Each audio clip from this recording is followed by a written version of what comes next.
ಸಮಸ್ತ colour talkies ವಾಹಿನಿಯ ವೀಕ್ಷಕ ಬಾಂಧವರಿಗೆ ಡಾಕ್ಟರ್ ರಾಘವೇಂದ್ರ ಮೋಕ್ಷಗುಂಡಂ ಗುರೂಜಿ ಮಾಡತಕ್ಕಂತಹ ನಮಸ್ಸುಮಾಂಜಲಿಗಳು. ಹರಿ ಓಂ ತತ್ಸತ್. ಪ್ರಿಯ ವೀಕ್ಷಕರೇ, ನಿಮ್ಮ ನೆಚ್ಚಿನ ಕಲರ್ ಟಾಕೀಸ್ ವಾಹಿನಿಗೆ ನಿಮಗೆಲ್ಲರಿಗೂ ಸಹ ಹಾರ್ದಿಕವಾದ ಸುಸ್ವಾಗತ. ಈ ದೃಶ್ಯಾವಳಿಯಲ್ಲಿ ಗುರುವಿನ ಪಥ ಬದಲಾವಣೆ ಮತ್ತು ಅದರ ಆಧಾರದಲ್ಲಿ ದ್ವಾದಶ ರಾಶಿಯವರ ಮೇಲೆ ಆಗತಕ್ಕಂಥ ಎಲ್ಲ ಪ್ರಭಾವಗಳ ಬಗ್ಗೆ ನಾವು ಪರಿಶೀಲನೆಯನ್ನು ಮಾಡೋಣ. ಮುಂದಿನ ರಾಶಿ ಕನ್ಯಾ ರಾಶಿ.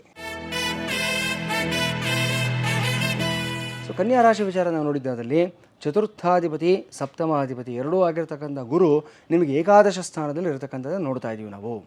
ಸೊ ಈ ಕರ್ಕಾಟಕ ರಾಶಿ ಮಿಥುನ ರಾಶಿ ನಂತರ ಯಾವುದಾದ್ರೂ ರಾಶಿನವರಿಗೆ ಈ ಗುರು ಟ್ರಾನ್ಸಿಷನಿಂದ ಅತ್ಯುತ್ತಮವಾದ ಫಲ ಬರುತ್ತೆ ಅನ್ನೋದಾದರೆ ಖಂಡಿತವಾಗಲೂ ಅದು ಕನ್ಯಾ ರಾಶಿನವರಿಗೆ ಆಗಿರುತ್ತೆ, ಏನು ಅನುಮಾನ ಇಲ್ಲ ಇದರಲ್ಲಿ. ಕಾರಣ ಸುಖಾಧಿಪತಿ ವಿದ್ಯಾಧಿಪತಿ ಎರಡೂ ಆಗಿರತಕ್ಕಂಥ ಗುರು 11ನೇ ಮನೆ ಲಾಭಸ್ಥಾನದಲ್ಲಿ ಪ್ರೇಮಾನುರಾಗ ಸ್ಥಾನದಲ್ಲಿ ಕುಳಿತುಕೊಂಡಿರ್ತಾನೆ. ಸೊ ವಿಶೇಷವಾಗಿ ಈ ಸಮಯದಲ್ಲಿ ನಿಮ್ಮ ಆತ್ಮೀಯರು, ನಿಮ್ಮ ಒಡನಾಡಿಗಳು ಯಾರಿರ್ತಾರೆ ಅವ್ರ ಜೊತೆಯಲ್ಲಿ ಒಂದು ಕ್ಲೋಸ್ನೆಸ್ಸು, ಒಂದು ಒಳ್ಳೆ ಬಾಂಡಿಂಗನ್ನು ನೀವು ಬೆಳೆಸ್ಕೊಳ್ಳೋದಕ್ಕೆ ಅನುಕೂಲ ಆಗ್ತಕ್ಕಂಥ ಸಮಯ ಇದಾಗಿರುತ್ತೆ. ಸೊ ನಿಮ್ಮ ಮನಸ್ಸಿನಲ್ಲಿ ಏನು ಭಾವನೆಗಳಿರುತ್ತೆ, ನಿಮ್ಮ ಎಕ್ಸ್ಪೆಕ್ಟೇಷನ್ಸ್ ಏನಿರುತ್ತೆ ಅದೆಲ್ಲವನ್ನು ಅವರು ಪರಿಪೂರ್ಣವಾಗಿ ಅರ್ಥ ಮಾಡಿಕೊಂಡು ಅದಕ್ಕೆ ತಕ್ಕ ಹಾಗೆ ಅವರು ಸ್ಪಂದಿಸ್ತಕ್ಕಂಥದ್ದನ್ನು ಈ ಸಮಯದಲ್ಲಿ ನಾವು ನೋಡ್ತೀವಿ ನಾವು. ಇನ್ನು ವಿಶೇಷವಾಗಿ ವಿದ್ಯಾಸ್ಥಾನಾಧಿಪತಿಯೂ ಆಗಿರತಕ್ಕಂಥ ಗುರು ಈ ಸಮಯದಲ್ಲಿ 11ನೇ ಮನೆಯಲ್ಲಿರತಕ್ಕಂಥದ್ದು. ವಿದ್ಯಾರ್ಥಿಗಳಿಗೆ ನಾನು ಹೇಳ್ತೀನಿ, ಈ PUC ಗ್ರ್ಯಾಜುಯೇಷನ್ ಮಾಡಿ ಕೆಲಸಕ್ಕೆ ಸೇರ್ಕೋಬೇಕಾ ಮುಂದಕ್ಕೆ ಓದಬೇಕಾ ಅನ್ನೋ ಒಂದು ಗೊಂದಲದಲ್ಲಿರತಕ್ಕಂಥ ವಿದ್ಯಾರ್ಥಿಗಳು ಯಾರಿರ್ತೀರ ಅವರುಗಳಿಗೆ ವಿಶೇಷವಾಗಿ ಓದ್ತಾನೆ ಕೆಲಸ ಮಾಡ್ತಕ್ಕಂಥ ಒಂದು ಅವಕಾಶ ಬರುವಂಥ ಒಂದು ಸಾಧ್ಯತೆಗಳಿರುತ್ತೆ. ಸೊ ನೀವು ಕಲಿತಿರ್ತಕ್ಕಂಥ ವಿದ್ಯೆನ ಒಂದು ಕಡೆ ನೀವು ಇಂಪ್ಲಿಮೆಂಟೇಷನ್ಗೆ ಇಡ್ತೀರಾ, ಅಥವಾ ನೀವು ಮಾಡ್ತಾ ಇರ್ತಕ್ಕಂಥ ಕೋರ್ಸ್ಗಳು ಅದರಿಂದ ಸಿಗತಕ್ಕಂಥ ಲಾಂಗ್ ಟರ್ಮ್ ಬೆನಿಫಿಟ್ಸ್ನ ನೋಡಿಕೊಂಡು ನೀವು ನಿಮ್ಮ ವಿದ್ಯಾಸಂಸ್ಥೆಗಳಿಗೆ ನಿಮಗೆ ಹೆಚ್ಚಿನ ಕೆಲಸಕ್ಕೆ ನಿಮಗೆ ಸ್ಪಾನ್ಸರ್ ಮಾಡ್ತಕ್ಕಂಥದ್ದಾಗಲಿ, ಈ ಒಂದು ಇಂಟರ್ನ್ಶಿಪ್ಗೆ ನಿಮಗೆ ಹೆಲ್ಪ್ ಮಾಡ್ತಕ್ಕಂಥದ್ದಾಗಿರಲಿ, ಅಥವಾ ಒಂದು ಈ ಸ್ಟೂಡೆಂಟ್ ಸ್ಕಾಲರ್ಶಿಪ್ಗಳನ್ನ ಕೊಡ್ತಕ್ಕಂಥದ್ದಾಗಲಿ, ಈ ಥರದ್ದೆಲ್ಲವೂ ಸಹ ನಿಮಗೆ ವಿಶೇಷವಾಗಿ ಗೋಚರವಾಗ್ತಾ ಇದೆ. ಅದರಲ್ಲೂ ಸಹ ಟೆಕ್ನಾಲಜಿ ಮತ್ತು ಇನೋವೇಷನ್ ಫೀಲ್ಡಲ್ಲಿರ್ತಕ್ಕಂಥ ಸ್ಟೂಡೆಂಟ್ಸು ಈ ಆರ್ಟಿಫಿಷಿಯಲ್ ಇಂಟೆಲಿಜೆನ್ಸ್ ಆಗಲಿ, ಮೆಷಿನ್ ಲರ್ನಿಂಗ್ ಆಗಲಿ, ರೋಬೋಟಿಕ್ಸ್ ಆಗಲಿ ಇವೆಲ್ಲವನ್ನು ವಿಶೇಷವಾಗಿ ಅಧ್ಯಯನ ಮಾಡ್ತಾ ಇರ್ತಕ್ಕಂಥ ಸ್ಟೂಡೆಂಟ್ಸ್ ಯಾರು ಇರ್ತೀರ ಅವರೆಲ್ಲರಿಗೂ ಅಷ್ಟೇ ಈ ಸಮಯದಲ್ಲಿ ಒಂದು ಅದ್ಭುತವಾದ ಸಾಧನೆ ಮಾಡೋದಕ್ಕೆ ವೇದಿಕೆಗಳು ನಿಮಗೆ ಸೃಷ್ಟಿಯಾಗುತ್ತೆ. ಇದನ್ನು ಕರೆಕ್ಟಾಗಿ ನೀವು ಸದ್ಬಳಕೆ ಮಾಡ್ಕೊಂಡಿದ್ದಾದಲ್ಲಿ 100% ಒಳ್ಳೆ ರಿಸಲ್ಟ್ಸ್ ಬರುತ್ತೆ, ನಿಮಗೆ ಯಾವ ಅನುಮಾನ ಇಲ್ಲ.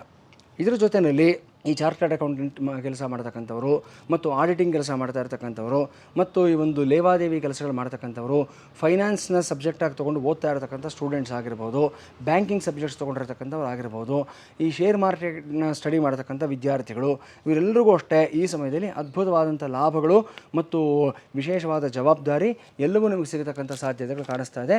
So earn while you learn ಅಂತ ಒಂದು ಮಾತಿದೆ. ಆ ಪ್ರಕಾರ ಈ ಎಲ್ಲ ಕ್ಷೇತ್ರಗಳಲ್ಲಿರ್ತಕ್ಕಂಥ ಸ್ಟೂಡೆಂಟ್ಸು ನೀವು ನಿಮ್ಮ ಕೋರ್ಸನ್ನು ಮಾಡ್ಕೊಳ್ತಾನೆ ಸಂಪಾದನೆಯ ಕಡೆಗೂ ಸಹ ದೃಷ್ಟಿ ಮಾಡ್ಕೊಳ್ತಕ್ಕಂಥ ಸಾಧ್ಯತೆ ಸ್ಪಷ್ಟವಾಗಿದೆ, ತುಂಬ ಚೆನ್ನಾಗಿದೆ. ಇನ್ನು ಸಪ್ತಮಾಧಿಪತಿ ನಿಮಗೆ ಏಕಾದಶ ಸ್ಥಾನದಲ್ಲಿ ಕೂತ್ಕೊಂಡಿರ್ತಕ್ಕಂಥದ್ದು ಅದ್ಭುತವಾದಂಥ ರಿಸಲ್ಟ್ಸ್ನ ಕೊಡ್ತಕ್ಕಂಥ ಸಮಯ ಆಗಿರುತ್ತೆ. ಸೊ ನಿಮ್ಮ ಸುತ್ತಲೂ ಸಹ ಒಂದು ಪಾಸಿಟಿವ್ ಮೈಂಡೆಡ್ ಆಗಿರ್ತಕ್ಕಂಥ ವ್ಯಕ್ತಿಗಳು, ಲೈಕ್ ಮೈಂಡೆಡ್ ಆಗಿರ್ತಕ್ಕಂಥ ವ್ಯಕ್ತಿಗಳು, ಸಮಾನ ಮನಸ್ಕರ ಒಂದು ವಲಯ ನಿಮ್ಮ ಸುತ್ತಲೂ ಸೃಷ್ಟಿಯಾಗತಕ್ಕಂಥದ್ದನ್ನು ಈ ಸಮಯದಲ್ಲಿ ನೀವು ನೋಡ್ತೀರಾ ನೀವು.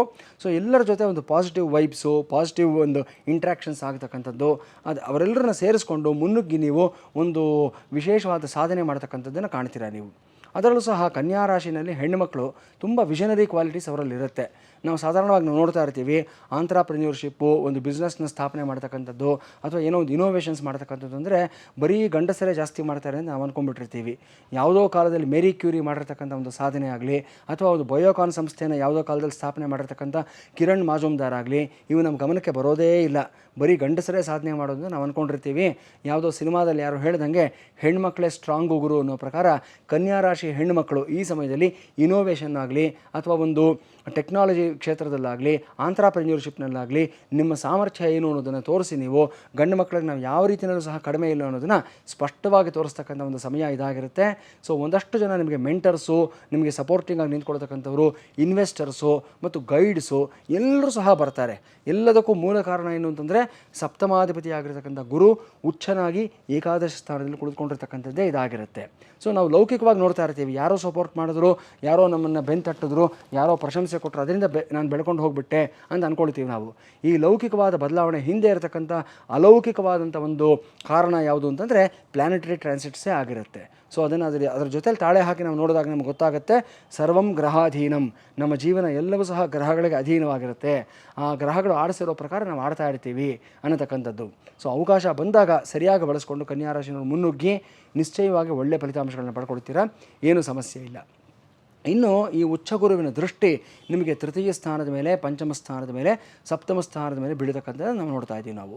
ಇದರ ಫಲಿತಾಂಶಗಳು ಯಾವ ಪ್ರಕಾರ ಇರುತ್ತೆ ಅನ್ನೋದಾದರೆ, ವಿಶೇಷವಾಗಿ ಈ ಸಮಯದಲ್ಲಿ ನಿಮ್ಮ ಒಂದಷ್ಟು ಜನ ನಿಮ್ಮ ತುಂಬ ಕ್ಲೋಸ್ ಸರ್ಕಲ್ನಲ್ಲಿರ್ತಕ್ಕಂಥ ವ್ಯಕ್ತಿಗಳಿರ್ತಾರೆ, ನಿಮ್ಮ ಒಡ ಹುಟ್ಟಿದವರಿಗೆ ಸಮಾನವಾಗಿರ್ತಕ್ಕಂಥ ವ್ಯಕ್ತಿಗಳಿರ್ತಾರೆ. ಆ ಥರದವರು ಈ ಸಮಯದಲ್ಲಿ ನಿಮಗೆ ತುಂಬ ಸಪೋರ್ಟಿವ್ ಆಗಿ ನಿಂತ್ಕೊಳ್ತಕ್ಕಂಥ ಸಾಧ್ಯತೆಗಳು ಸಹ ಇರುತ್ತೆ. ತುಂಬ ವಿಶೇಷವಾಗಿದೆ, ಅನುಕೂಲಗಳಾಗುತ್ತೆ. ಪಂಚಮ ಸ್ಥಾನದ ಮೇಲೂ ಸಹ ಈ ಗುರುವಿನ ದೃಷ್ಟಿ ಬಿದ್ದಿರೋದರಿಂದ ಸಂತಾನಾಪೇಕ್ಷೆಗಳಿಗೆ ಶುಭ ಕಾಲ ಅಂತ ನಾನು ಹೇಳ್ತೀನಿ ನಾನು ಈ ಸಮಯದಲ್ಲಿ. ಅದೇ ಪ್ರಕಾರವಾಗಿ ಪೂರ್ವ ಪುಣ್ಯ, ನಿಮ್ಮ ಹಿಂದಿನ ಜನ್ಮದಲ್ಲಿ ಹಿರಿಯರು ಮಾಡಿರ್ತಕ್ಕಂಥ ಕರ್ಮಗಳು ಅದೆಲ್ಲವೂ ನಿಮ್ಮನ್ನು ಕಾಪಾಡ್ತಕ್ಕಂಥ ಸಾಧ್ಯತೆಗಳು ಸಹ ಸ್ಪಷ್ಟವಾಗಿ ಕಾಣಿಸ್ತಾ ಇದೆ. ಒಂದು ಶಾರ್ಟ್ ಟರ್ಮ್ಗೆ ಯಾವುದಾದ್ರೂ ಒಂದು ಬೇರೆ ಊರಿಗೆ, ಬೇರೆ ದೇಶಕ್ಕೆ ಹೋಗಿ ಬರ್ತಕ್ಕಂಥ ಸಾಧ್ಯತೆಗಳು ಸಹ ಕಾಣಿಸ್ತಾ ಇದೆ. ಇನ್ನು ಕೆಲವೊಂದು ವ್ಯಕ್ತಿಗಳು ವಿದ್ಯಾರ್ಥಿ ದಶೆಯಲ್ಲಿರ್ತಕ್ಕಂಥವ್ರಾಗಿರ್ಬೋದು ಅಥವಾ 20-30 ದಶೆಯಲ್ಲಿರ್ತಕ್ಕಂಥವ್ರಾಗಿರ್ಬೋದು, ನಿಮ್ಮದೇ ಆದ ಕೆಲವೊಂದು ಸ್ಕಿಲ್ಸ್ ಇರುತ್ತೆ. ಈ ಒಂದು ಮ್ಯಾಥಮೆಟಿಕ್ಸ್ನಲ್ಲಾಗಲಿ, ಚೆಸ್ನಲ್ಲಾಗಲಿ ಅಥವಾ ಬೇರೆ ಯಾವುದಾದ್ರೂ ಒಂದು ವಿಶೇಷವಾದ ಸ್ಕಿಲ್ಸ್ ಆಗಿರಲಿ, ಇದರಲ್ಲಿ ಯಾರ್ಯಾರಿಗೆ ವಿಶೇಷವಾದಂತಹ ಒಂದು ಇಂಟ್ರೆಸ್ಟ್ ಇದೆ ಅಥವಾ ಒಂದು ಇಂಡೋರ್ ಆ್ಯಂಡ್ ಔಟ್ಡೋರ್ ಗೇಮ್ಸ್ನಲ್ಲಿ ಯಾರ್ಯಾರು ತುಂಬ ಪರಿಣಿತಿಯನ್ನು ಪಡ್ಕೊಂಡಿರ್ತೀರ, ಈ ಒಂದು ಆರ್ಚರಿ ಆಗಿರ್ಬೋದು ಅಥವಾ ಇದಕ್ಕೆ ಸಂಬಂಧಪಟ್ಟಂಥ ಕೆಲವೊಂದು ಸ್ಪೋರ್ಟ್ಸ್ ಇರುತ್ತೆ, ಆ ಕ್ಷೇತ್ರದಲ್ಲಿ ಯಾರ್ಯಾರು ನಿಮಗೆ ಒಂದು ಸ್ಕಿಲ್ಸ್ ಇಟ್ಕೊಂಡಿರ್ತೀರ ಅವರುಗಳಿಗೆ ಇವತ್ತು ಈ ಸಂದರ್ಭದಲ್ಲಿ ದೇಶ ವಿದೇಶದಲ್ಲಿ ನಿಮ್ಮ ಸ್ಕಿಲ್ಸ್ನ ತೋರಿಸೋದಕ್ಕೆ ಸರಿಯಾದಂಥ ವೇದಿಕೆಗಳು ಸಿಗುವಂಥ ಸಾಧ್ಯತೆಗಳು ಸಹ ತುಂಬ ಚೆನ್ನಾಗಿ ಕಾಣಿಸ್ತಾ ಇದೆ. ಸಿಕ್ಕಂಥ ಅವಕಾಶಗಳನ್ನು ನೀವು ಸಕಾಲದಲ್ಲಿ ಬಳಸ್ಕೊಂಡಿದ್ದಾದಲ್ಲಿ ನಿಶ್ಚಯವಾಗಿ ಒಳ್ಳೆಯ ಹೆಸರು, ಪ್ರಖ್ಯಾತಿ ಎರಡನ್ನೂ ಸಹ ಪಡ್ಕೊಳ್ತೀರಾ, ಯಾವುದೇ ಅನುಮಾನ ಇರೋದಿಲ್ಲ. ಇನ್ನು ಗುರುವಿನ ದೃಷ್ಟಿ ಸಪ್ತಮ ಸ್ಥಾನದ ಮೇಲೂ ಬೀಳ್ತಾ ಇರತಕ್ಕಂಥದ್ದು ಈ ಸಮಯದಲ್ಲಿ ಜವಾಬ್ದಾರಿಗಳನ್ನು ಸಹ ಜಾಸ್ತಿ ಮಾಡಿಸ್ತಾನೆ. ಒಂದು ವಿಶೇಷವಾದ ಒಂದು ಪ್ರಬುದ್ಧತೆಯನ್ನು ಸಹ ನಿಮಗೆ ಕೊಡ್ತಾನೆ ಮತ್ತು ಸಮಾಜಮುಖಿಯಾಗಿರ್ತಕ್ಕಂಥ ಒಂದು ಮನೋಭಾವನೆ ಮೇಲೆ ಜಾಸ್ತಿ ಆಗತಕ್ಕಂಥದ್ದು ಸಹ ಈ ಸಮಯದಲ್ಲಿ ನೀವು ಕಂಡುಕೊಳ್ತೀರಾ. ಎಲ್ಲವೂ ಶುಭವಾಗಿದೆ, ಏನು ತೊಂದರೆ ಏನಿಲ್ಲ ನಿಮಗೆ. ಇನ್ನು ಕನ್ಯಾ ರಾಶಿಯವರಿಗೆ ಪರಿಹಾರ ಕ್ರಮದಲ್ಲಿ ನಾನು ಹೇಳ್ತಕ್ಕಂಥದ್ದಂದರೆ, ವಿಶೇಷವಾಗಿ ಈ ಸಮಯದಲ್ಲಿ ನೀವು ಈ ಒಂದು ಗುರು ಶಾಂತಿ ಹೋಮವನ್ನು ಮಾಡಿಸ್ತಕ್ಕಂಥದ್ದಾಗಲಿ, ಮಹಾಗಣಪತಿ ಶಾಂತಿ ಹೋಮವನ್ನು, ಅದರಲ್ಲೂ ಸಹ ವಿಶೇಷವಾಗಿ ಈ ಕೇರಳ ಪದ್ಧತಿಯಲ್ಲಿ ಅನುದಿತೆ ಜುಹೋತಿ ಅಂತ ಹೇಳ್ತಾರೆ. ಸೂರ್ಯೋದಯಕ್ಕೆ ಮೊದಲು ಮಾಡತಕ್ಕಂಥ ಗಣಪತಿ ಹೋಮ, ಸೂರ್ಯೋದಯಕ್ಕೆ ಮೊದಲೇ ಮಾಡಿ ಮುಗಿಸ್ತಕ್ಕಂಥದ್ದು. ತ್ರಿಮಧು ಮತ್ತು ಮೋದಕ ಈ ದ್ರವ್ಯಗಳಲ್ಲಿ ಗಣಪತಿ ಹೋಮವನ್ನು ನೀವು ಸೂರ್ಯೋದಯಕ್ಕೆ ಮೊದಲೇ ನಿಮ್ಮ ನಕ್ಷತ್ರಕ್ಕೆ ಕ್ಷೇಮತಾರೆ ಅಥವಾ ನಿಮ್ಮ ಜನ್ಮತಾರೆ ಇರತಕ್ಕಂಥ ಗುರುವಾರಗಳ ದಿವಸ ಮಾಡಿದ್ದಾದಲ್ಲಿ ಎಂಥ ಕಾಮನೆಗಳಿದ್ದರೂ ಸಹ ಅದೆಲ್ಲವೂ ಸಿದ್ಧಿಯಾಗುತ್ತೆ. 21 ದಿನದ ಒಳಗಡೆ ನಿಮಗೆ ಲಾಭಾಂಶಗಳು ಸಿಗತಕ್ಕಂಥ ಸಾಧ್ಯತೆಗಳಿರುತ್ತೆ. ಇದರ ಜೊತೆಯಲ್ಲಿ ನೀವು ಅಂದ್ಕೊಂಡಿರ್ತಕ್ಕಂಥ ಎಲ್ಲ ಕೆಲಸಗಳು ಸಕ್ಸಸ್ ಆಗಬೇಕು, ಶತ್ರುಬಾಧೆ ನಿವಾರಣೆ ಆಗಬೇಕು ನಿಮಗೆ ಅನ್ನೋದಾದರೆ ದುರ್ಗಾ ಸಪ್ತಶತಿ ಪಾರಾಯಣವನ್ನು ಮಾಡಿಸಬೇಕಾಗತ್ತೆ. ಸಾಧನ ತಾರೆ, ಪರಮ ಮೈತ್ರ ತಾರೆ ಇರತಕ್ಕಂಥ ದಿವಸ ಮಾಡಿಸಿ. ಇನ್ನೂ ವಿಶೇಷವಾದ ಒಂದು ಅನುಷ್ಠಾನ ಅಂತಂದರೆ ದುರ್ಗಾ ದೀಪ ನಮಸ್ಕಾರ ಅನ್ನತಕ್ಕಂಥದ್ದು. ಅಂದರೆ ಒಂದು ದೀಪವನ್ನು ಸ್ಥಾಪನೆಯನ್ನು ಮಾಡಿ ಅದರ ಸುತ್ತಲೂ ಸಹ ದುರ್ಗಾ ಮಂಡಲವನ್ನು ರಚನೆಯನ್ನು ಮಾಡಿ ಆ ದೀಪಕ್ಕೆ ನಮಸ್ಕಾರವನ್ನು ಮಾಡಿಸ್ತಕ್ಕಂಥದ್ದು ತುಂಬ ವಿಶೇಷವಾಗಿರತಕ್ಕಂಥ ಒಂದು ಅನುಷ್ಠಾನ ಆಗಿರುತ್ತೆ. ಸರಿಯಾದಂಥ ಅನುಭವಿ ಆಚಾರ್ಯರ ಒಂದು ಮಾರ್ಗದರ್ಶನದಲ್ಲಿ ಈ ದುರ್ಗಾ ದೀಪ ನಮಸ್ಕಾರವನ್ನು ನೀವು ಮಾಡಿದ್ದಾದಲ್ಲಿ ನಿಮ್ಮ ಏನೇ ಕಾಮನೆಗಳಿದ್ದರೂ, ಇಷ್ಟಾರ್ಥಗಳು ಏನೇ ಇದ್ದರೂ ಸಹ ಅದೆಲ್ಲವೂ ಸಿದ್ಧಿಯಾಗುತ್ತೆ, ಶುಭವಾಗುತ್ತೆ ನಿಮಗೆ. ಇನ್ನೂ ವಿಶೇಷವಾಗಿ ಕನ್ಯಾ ರಾಶಿಯನ್ನು ನಾನು ಹೇಳ್ತಕ್ಕಂಥದ್ದು ಈ ಸಮಯದಲ್ಲಿ ಏನಂತಂದರೆ, ಈಗ ಒಂದು ಬೇಸಿಗೆ ಕಾಲವೂ ಸಹ ಇದೆ. ಅದರ ಜೊತೆಯಲ್ಲಿ ಜೀವಕಾರಕನಾಗಿರ್ತಕ್ಕಂಥ ಗುರುವನ್ನು ನೀವು ಪ್ರಸನ್ನಗೊಳಿಸ್ಕೋಬೇಕು ಅಂತಂದರೆ ಸರ್ವಜೀವಗಳಲ್ಲಿ, ಸರ್ವಭೂತಗಳಲ್ಲಿ ಪ್ರಾಣಿದಯೆಯನ್ನು ಬೆಳೆಸ್ಕೋಬೇಕಾಗುತ್ತೆ ನೀವು. ಈ ಪ್ರಾಣಿ ಪಕ್ಷಿಗಳಿಗೆ ಈ ಒಂದು ಬೇಸಿಗೆ ಕಾಲದ ಸಮಯದಲ್ಲಿ ನೀವು ಆಹಾರವನ್ನು ಕೊಡ್ತಕ್ಕಂಥದ್ದು, ನೀರಿನ ವ್ಯವಸ್ಥೆಯನ್ನು ಮಾಡತಕ್ಕಂಥದ್ದು, ಇದನ್ನು ಮಾಡಿದ್ದಾದಲ್ಲಿ ಅದ್ಭುತವಾದ ಫಲಿತಾಂಶಗಳನ್ನು ಪಡ್ಕೊಳ್ತೀರಾ.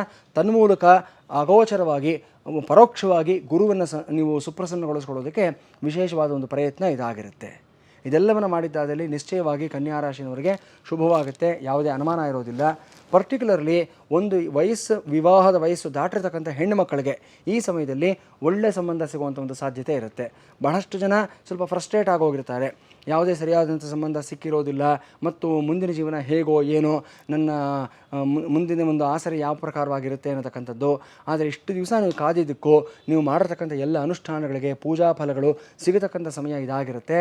ಕಾರಣ ಗುರುವೇ ಸಾಕ್ಷಾತ್ ನಿಮ್ಮನ್ನು ಕಾಪಾಡ್ತಕ್ಕಂಥದ್ದು. ಆ ಗುರುವಿನ ದೃಷ್ಟಿಯಿಂದ ಸಪ್ತಮ ಸ್ಥಾನಾಧಿಪತಿಯಾಗಿರ್ತಕ್ಕಂಥ ಗುರು ನಿಮಗೆ ನಿಮ್ಮ ಜೀವನದಲ್ಲಿ ಅತ್ಯುತ್ತಮವಾದ ಸಂಗಾತಿನ ಕರ್ಕೊಂಬರ್ತಕ್ಕಂಥ ಸಾಧ್ಯತೆ ಸ್ಪಷ್ಟವಾಗಿ ಕಾಣಿಸ್ತಾ ಇದೆ, ಏನೂ ಅನುಮಾನ ಇಲ್ಲ, ಚೆನ್ನಾಗಿರುತ್ತೆ. ಕೆಲವರಿಗೆ ಮಾತ್ರ ತುಂಬ ವಯಸ್ಸಾಗಿರ್ತಕ್ಕಂಥ ವ್ಯಕ್ತಿಗಳಿಗೆ ಅಂದರೆ 35, 38, 40 ಈ ವಯೋಮಾನದಲ್ಲಿರತಕ್ಕಂಥ ಹೆಣ್ಣು ಮಕ್ಕಳಿಗೆ ಸ್ವಯಂವರ ಪಾರ್ವತಿ ಹೋಮವನ್ನು ನಾನು ಒಂದು ವಿಶೇಷವಾದ ಅನುಷ್ಠಾನವಾಗಿ ಹೇಳ್ತಾ ಇದ್ದೀನಿ. ನಿಮ್ಮ ನಕ್ಷತ್ರಕ್ಕೆ ಮಿತ್ರತಾರೆ ಅಥವಾ ಪರಮ ಮೈತ್ರತಾರೆ ಇರತಕ್ಕಂಥ ಗುರುವಾರದ ದಿವಸ ಸ್ವಯಂವರ ಪಾರ್ವತಿ ಹೋಮವನ್ನು ಮಾಡಿಸಿ ಅದ್ಭುತವಾದ ಬಾಳ ಸಂಗಾತಿ ನಿಮ್ಮ ಜೀವನದಲ್ಲಿ ಪ್ರವೇಶ ಮಾಡ್ತಾರೆ. ಎಲ್ಲವೂ ಚೆನ್ನಾಗಿರುತ್ತೆ, ಒಳ್ಳೆಯದಾಗುತ್ತೆ.